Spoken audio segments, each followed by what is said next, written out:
This week in East Brunswick, the Township Council held its first budget workshop session. Opening that session, Mayor Fox gave his 1985 budget message. First up, we'll see that message in its entirety. Also this week, Ken Shalhoub's Health Facts will offer information on new vaccines. We'll have a Kids Commons book review from Joel Levine. And consumer advocate Adrian Eisner will talk about organizations which help to find runaway and lost children. And finally, we'll look at Monday's Township Council meeting. Now, here's the Mayor's budget message. Several years ago, in a State of the Township message, I observed that suburban communities such as East Brunswick would increasingly have to go it alone financially. By this, I meant that there would be a diminishing flow of federal and state financial aid. There would be an increasing dependency on local property taxes and taxpayers. Little did I know at that time just how prophetic that statement was. The budget I'm presenting tonight is the most difficult we've faced since 1979. The combination of increasing non-discretionary expenses and limitations on sources of revenue other than property taxes has resulted in a cap problem and a property tax problem. Over the years, the state legislature has taken away from municipalities and reserved for the state government a variety of revenue sources by fixing the amount to be returned to local government. The business personal property tax, which was formerly solely a local revenue, was taken over by the state and proceeds to local government frozen at 1967 levels. More recently, the gross receipts and franchise tax was frozen and all growth in revenue reserved for state purposes. The result of these actions by our state legislature is that the revenue sources which are responsive to inflation are no longer available to municipalities during a time of continued inflation in the cost of services which affect local government. We shouldn't be misled by the low inflation rate reflected in the Consumer Price Index. While it is true that increases in the cost of food, shelter, and energy to consumers have been greatly reduced, increases in the cost of all types of insurance, including liability, health, and workers' compensation, contracted services such as garbage collection, materials such as asphalt, salt, fertilizer, and horticultural supplies, and labor have continued to increase at rates equal to or beyond past years. And these are all factors which affect the cost of municipal government. These increases, combined with the loss of inflation-sensitive revenues, bring ever greater difficulty in meeting the cap limitations and ever-increasing pressure on the local property tax rate. While the state government operates with a surplus of around $700 million, enough, by the way, to support local government in East Brunswick for the next 41 years, we must struggle to maintain vital municipal services. I've always believed that the budget-making process is more than a financial exercise. It is through this process that goals and objectives for municipal government are set and priorities established. Indeed, the budget, when completed, is a statement of our hopes and wishes for local government in East Brunswick. The budget which I'm presenting tonight strives to maintain service delivering functions, gain efficiency through consolidation of functions, and maintain the quality of life programs which contribute so much to making East Brunswick a good place to live and work. Over the years, the Township Council has kept tight reins on the size of the municipal workforce. Your efforts and mine, I believe, kept the number of municipal employees to an absolute minimum. There is no area of local government which has a surplus of people doing the work. Indeed, my observation is that for the most part, our employees across the board are giving more than 100% of themselves to township service. If one looks at service delivery areas such as public works, parks, police services, or the library, it is clear that these are the major concentration of employees, and it is also clear that service levels are at a bare minimum. Our residents demand that their streets be swept more frequently, that their leaves be picked up faster, and that snow and ice be removed efficiently. They also want park areas and playing fields safe and clean. Our residents seem to have an insatiable appetite for library services, and they want a strong police presence in the neighborhoods and on the roads. Personnel reductions in these areas would mean an unacceptable reduction in services. You will also see that the street lighting budget is increased. This is the result of increasing rates and also reflects the continuation of the program began 2 years ago to better manage this service. In this part of the program, in this year, street lights are being added to better balance the distribution of lights and provide for increased safety where needed. In a separate document, I've described a series of consolidations affecting the health department, the township clerk's office, fire prevention, and code enforcement, which should improve these functions and result in more efficient operations while saving part-time positions. I urge your approval of these changes. And finally, each year, there's a lot of conversation at budget time about programs such as the Arts Commission and Consumer Affairs as candidates for reduction or elimination. There are 2 points to be made about these programs. The first is that there's very little money involved, and therefore little to be gained by reducing or eliminating such activities.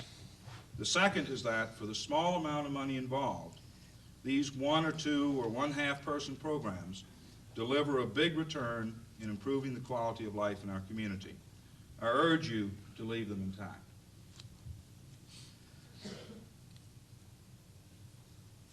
In preparing the budget, I've made major reductions in the non-personnel expense portion of the budget for all departments. I know that there are some people here tonight who believe that their favorite program has been discriminated against. I want to assure you that every program in municipal government has suffered a severe cut in the expense portion of its budget. If one looks at the portion of the budget which is discretionary, however, it makes up a relatively small portion of the total expense budget. Of the entire other expense portion of the budget, which amounts to about $10,400,000, only 16%, or about $1,600,000, is within our control. The other 84% is allocated to such things as insurance costs, garbage collection, and other contractual services for which the rates are set by others. The reductions in the 16% of the budget, which is under our direct control, will require our employees to do much more with much less than they've ever had to do before. While I presented a budget within cap, doing so was extremely difficult. The net result for all of this will pose great difficulties for municipal operations during the remainder of the year. The result with which I'm most disappointed is that it contains at least a 4% a 4-point tax increase. Depending on the rounding factors applied by the county, it could amount to 5 points. Last year, it appeared that all services for 1985 could be maintained with no increase in municipal taxes. Unfortunately, the projections of true growth in the tax base were in excess of what actually occurred, and the disposition of tax appeals on commercial industrial property further eroded the expected revenues. The tax increase will amount to about $3.93 per month for the average homeowner. In order to maintain last year's rate and have no increase in taxes, it would be necessary to reduce the budget by another $610,000 on top of the $1 million I've already cut from the departmental request. A reduction of this magnitude would decimate most municipal services. Finally, it is clear that at least for the next 2 or 3 years, there will be continuing difficulty in establishing the municipal budget within cap and without large tax increases. It is clear that there will be extreme difficulty in doing this. Now, my philosophy about municipal budget making over the years has been that in a developing community such as ours, growth in the budget should not exceed growth in new revenues from increased value of properties through new construction, fees, and so on. And for 5 of the past 7 years, we've been able to adhere to this philosophy. Recently, however, inflation in non-operating expenses, which I've referred to before, such as insurance, have prevented accomplishing this goal. In this year, for example, the potential increases in the cost of garbage collection, and we haven't bid that contract yet, we know it's going to be higher. Potential increases in the cost of garbage collection alone could use up all of the more than $300,000 increase in revenues from new construction completed last year. Now, there are at least two efforts which must be accomplished to gain control of these pressures on our budget and ability to provide the services which our people want. I endorse Councilman Baker's proposal for a financial planning committee, and I would hope that such an activity could begin as soon as this budget is completed. Secondly, we must convince our employee associations to moderate their wage and benefit demands. There was a time, as recently even as 10 years ago, when municipal employees were essentially subsidizing the taxpayers by accepting wages lower than they could have obtained from other employers. This is no longer the case. Our wage schedules are now quite competitive with other public employers and the private sector employers who draw from the same labor market. This is as it should be, I believe, and allows us to attract and retain an excellent workforce. It is not necessary, however, for the township to be the highest paying employer in order to do this. Nor is it the case that our employees are entitled to perpetually increasing salaries. It has quite literally become prohibitive to add permanent positions in the municipal workforce because of the cost of these positions in the budget. Beyond actual salaries, it is also clear that growth in benefits must be contained, if not shared, with the employees.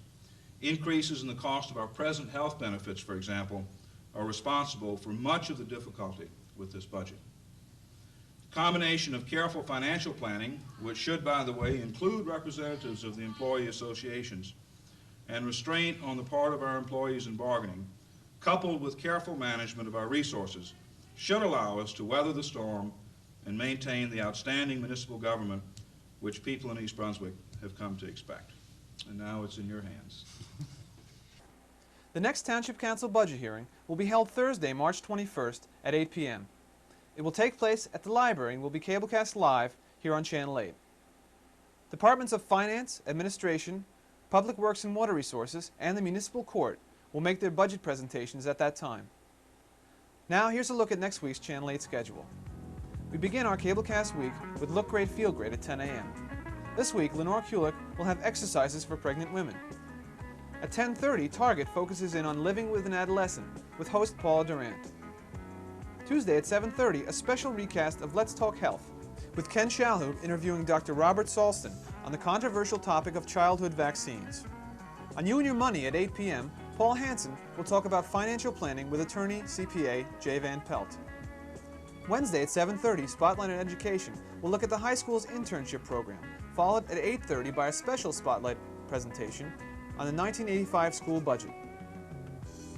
At 8 p.m. on Thursday, as mentioned earlier, the second Township Council budget hearing will take place, coming to you here live on Channel 8 from the library. And we'll be back next Thursday at 7 with more local news and events on This Week in East Brunswick. Now here's Ken Shalhoub's Health Facts. Hi, I'm Ken Shalhoub. More new vaccines on the horizon. We've got a chickenpox vaccine that seems to be coming down the road.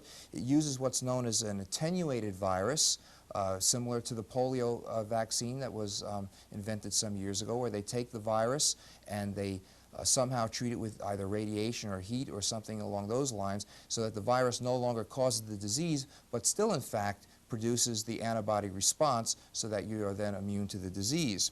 And the results look good for short-term production, according to Kenneth Herman at the Center for Disease Control in Atlanta. But he adds that this is not a vaccine that is likely to be recommended for widespread use until more is known about it. There are unanswered questions about the risks from the vaccine and how long the immunity may last. But because chickenpox is more dangerous to adults infected for the first time than it is to children, the duration of protection afforded by the chickenpox vaccine administered during childhood is important. The last thing that we want, according to Ann A. Gershon, professor of pediatrics at New York University, is a whole bunch of adults who are now susceptible to chickenpox. But where the vaccine would be used would be in high-risk groups such as children that have leukemia, whereby if they do catch chickenpox, they can simply be decimated by that disease because they're either under chemotherapy or some other treatment that reduces their immune response. Now, a second vaccine that's on the market is, or coming on the market, is a vaccine to hepatitis B, the more dangerous hepatitis, or what's known as serum hepatitis.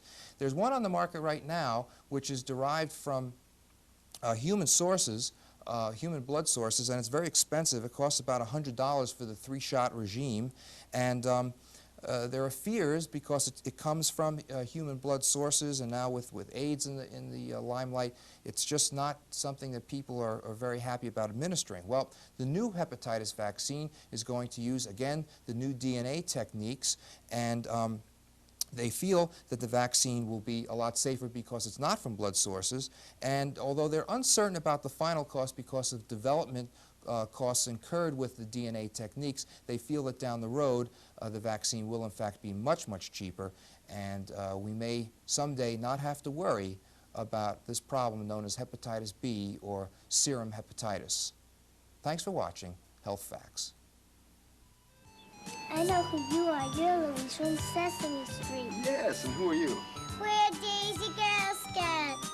These are the newest Girl Scouts, Daisy Girl Scouts. They make things and go places and have lots of fun. If you're 5 years old or in kindergarten, you could be a Daisy Girl Scout too. Why don't you ask your mom and dad to call the Girl Scouts in your town? The number's in the phone book. You'll love being a Daisy Girl Scout.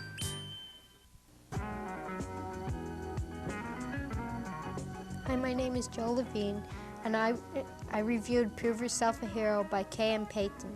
If you're looking for an exciting, well-written book, look no further.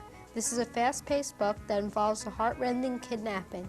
Jonathan Meredith is kidnapped, drugged, and taken aboard an expensive yacht. Jonathan overhears his kidnappers say that if they are not paid $500,000 ransom by his parents, he will be drowned. Are Jonathan's reactions to the kidnappers after hearing this news cowardly or commendable? I especially recommend this book to children in the 6th grade and up. Read this book and see if the huge ransom is paid. Hello, and welcome once again to Consumer Aware. I'm Adrienne Eisner of the East Brunswick Consumer Affairs Office. Today we're going to be talking about missing children. It is hard to imagine anything more terrifying than discovering that your child is missing. Yet, this terror strikes the hearts of thousands of New Jersey families every year. In recent months, attention has been focused on the serious problem of missing children. In January 1984, the state of New Jersey took a significant step forward in dealing with this problem when Governor Kane ordered the creation of a Commission on Missing Persons and the establishment within the state police of a missing persons unit. In addition, on June 12th of this year, Attorney General Erwin Kimmelman issued a directive to all law enforcement agencies under his jurisdiction, instructing them as soon as a juvenile is reported missing, a complete record must be taken immediately and prompt attention taken to locate the missing juvenile. Today we're going to be talking about some of the precautions that parents can take to avoid the problem of missing children. It is very important that you approach this sensitive subject carefully and without emotion so that you do not frighten your children. Teach your child at an early age the facts about abduction and what it means. Define what a stranger is. Let your child know that just because they see someone every day, for instance, the paper boy or a mailman, it does not mean that these people are not strangers. Never leave your child unattended in a vehicle. It is a proven fact that it takes less than 5 seconds to abduct a child from a vehicle. Always accompany your child to the bathroom in a public place. Teach your child their full name, address, and telephone number, and your name. Teach your child how to use a telephone. Use a play telephone to practice. Make sure that your child never accepts gifts or candy from strangers. Give your child permission to say no to adults. Be sure they realize that not every adult has authority over children, especially if that adult has asked your children to do something that you have taught them is wrong. It is very important that your children be able to talk to you. Encourage them to tell you about anyone who approaches them and offers them gifts, treats, or wants to take their pictures. Keep your children within sight at all times, especially in crowded places. Shopping malls are crowded and offer abductors an easy place to pick up children. Be extremely cautious in selecting babysitters and daycare centers. Always check references. Children who are home alone should never open the door to strangers or volunteer information to anyone over the telephone that they are home alone. Avoid dressing your children in clothing that has their names printed on them. If someone grabs hold of your child, teach him to yell, kick, or do anything to draw attention. But please remember, it is very important to be matter-of-fact in discussing this safety precaution with your children. Teach them to be safe, but do it without intimidating them. If your child is missing, call the police immediately. Ask them to fill out a missing persons report. You should also contact an organization called Childfind. They can also help you. They can be reached at 1-800-431-5005. If you have any questions about anything you've heard today about missing children or any consumer-related problems, please be sure to call us at the East Brunswick Consumer Affairs Office. We're there to help you every day, Monday through Friday, 9 a.m. until 5 p.m. So please call us at the Municipal Building, 390-6954. Please join us again next week on Consumer Aware. At Monday's Township Council meeting, a required public hearing regarding the use of Middlesex County Urban Community Development Program funds was held. Township Community Development Specialist Marilyn Stamberg explained that East Brunswick is expected to get $90,000 from the program. She then asked the Council for their recommendations on the use of funds. $150,000 worth of alternatives were mentioned, including funding for historic district housing rehabilitation, a wheelchair ramp for Weber School, handicap access doors for the library, several senior citizen center recreational projects, and $40,000 in economic support for East Brunswick's redevelopment agency. One of that group's commissioners, John Rinaldi, went through the history of the agency and explained their current demands. And about a year and a half ago, the redevelopment agency was formed and had its first meeting. And during the first year, we were really dealing with trying to plan, initiate, and implement parts of the master plan to a redevelopment plan. We are now in a situation where we're ready to move forward and put together a redevelopment plan for the northern quadrant of Route 18, which is the Renee Road Study Area primarily, and the Golden Triangle, just north of Tyson's Lane. In order to effectively put together this plan, we must seek experts in the field to redevelop that area. The concerns that we have at this point in time, there are many independent people who are coming along to try to develop that area in pieces. If that is done, Route 18 will look worse than it is today. We are going to go out, or we'd like to go out, and hire some planning consultants to come up with an overall plan to do market studies, to do plans in each of the community, traffic studies for the entire area. We have sent out RFP forms, we have gotten responses, and began the interview process. It now appears that the plan for that would run in the area of $75,000 to $100,000 to redevelop the plan in total. We now come in front of the council to let them understand that if we are to move forward and be an effective agency, we need your help, we need your support. We cannot do it without a planning consultant. those who have been through this before, those who have developed other areas in other states, in New Jersey, in other states throughout the area, to come up with some kind of a plan that makes sense. We are not experts. The planning within the town itself, the staff does not have the time to pull together this plan. So the good news is we don't need any more money than we had last year in our overall budget. So that we're very happy about. We do have some funds left over that we could pull into this plan, but we need additional funding to be able to support this plan. Without the funding, there'll be a situation on Route 18 that will probably be as bad or worse than what it is today.